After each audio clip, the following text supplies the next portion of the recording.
Bonsoir à tous et à tous, bonsoir à tous les suiveurs et à tous les inconditionnels de Grégoire, Omnisol, coup de tonnerre, séisme, catastrophe, donc pour United à Anfield. C'était le début d'Angleterre et les derbys, ça ne se joue pas, ça se gagne. Liverpool a bien réagi dans ce derby d'Angleterre. 7-0 face à Manchester United. Donc dimanche passé, c'était le paradis pour Manchester United.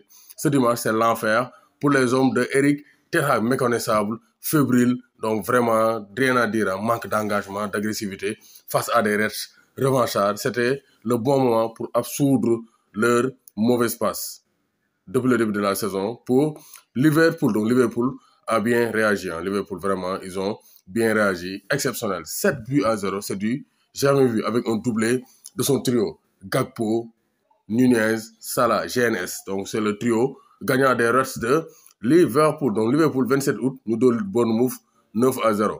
5 matchs, 7-0. Donc Liverpool a marqué 34% de ses buts en Premier League sur 2 matchs. Donc c'est pour dire que Liverpool n'a pas marqué trop de buts, mais sur 2 matchs, ils ont marqué donc 16 buts. Donc vraiment, c'est salutateur, surtout face à Manchester United, qui est un concurrent direct pour les places européennes, mais aussi qui est donc un ennemi juré en Angleterre. Donc Salah en a profité pour devenir le meilleur buteur de l'histoire de Liverpool en Premier League avec 129 buts. Il dépasse Robbie Fowler. Donc ça, c'est très clair. Donc Liverpool n'avait plus marqué 7 buts face à Manchester United depuis 1895. C'était au 19e siècle. Au 21e siècle, bis repetita. Tant les deux équipes étaient en deuxième division. Donc voici les joueurs impliqués.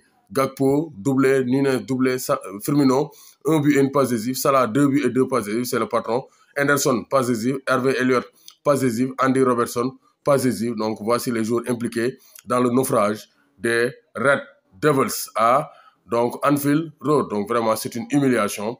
C'est une fessée, c'est une gifle reçue par Manchester United. Et ça risque de faire tâche parce qu'on peut perdre, mais on ne peut pas perdre n'importe comment face donc avec donc un adversaire comme Liverpool. Pour Manchester United, donc demain on aura aussi le Sénégal. Le Sénégal va jouer son demi-finale de Coupe d'Afrique des Nations U20 face à la Tunisie. Donc ça donne des relents de la CAN 2019. Parce qu'en 2019, oui, c'était Bénin. On a éliminé le Bénin 1-0.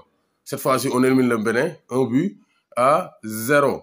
Et on va faire face à la Tunisie en demi-finale. En 2019, avec les seniors, en Égypte toujours, c'était donc la Tunisie en demi-finale. Donc c'est à peu près le même parcours pour les Lions du Sénégal durant cette donc, Coupe d'Afrique des Nations qui a lieu en Égypte. Donc c'est pour dire que ça sera du très haut niveau au Suez Canal Stadium ce lundi 6 mars à 14h.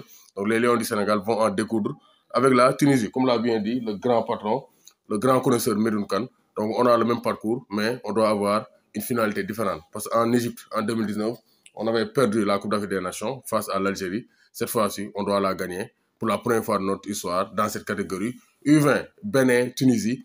Donc c'est similaire à la CAN 2019, senior, Bénin, Tunisie pour le Sénégal. Cette fois-ci, il faudra donc gagner le match très rapidement pour préparer la finale de cette CAN U20 2023. Big up à Medoune Kane pour cette particularité du parcours des Lions U20 en comparant comparativement donc, au parcours des Lions A en 2019. Surtout, toujours sur le sol égyptien. Mondial Sport, leader de l'équipementier au Sénégal, ñëwati na ak ay nouveautés ak ay xéwal yu neex a neex. Donc maillot plus culotte, maillot plus short à 15 000 francs, blouson xale de 2 ans à 14 ans à 15 000 francs. Ku yéex ñàkk. Mondial Sport, leader de l'équipementier au Sénégal.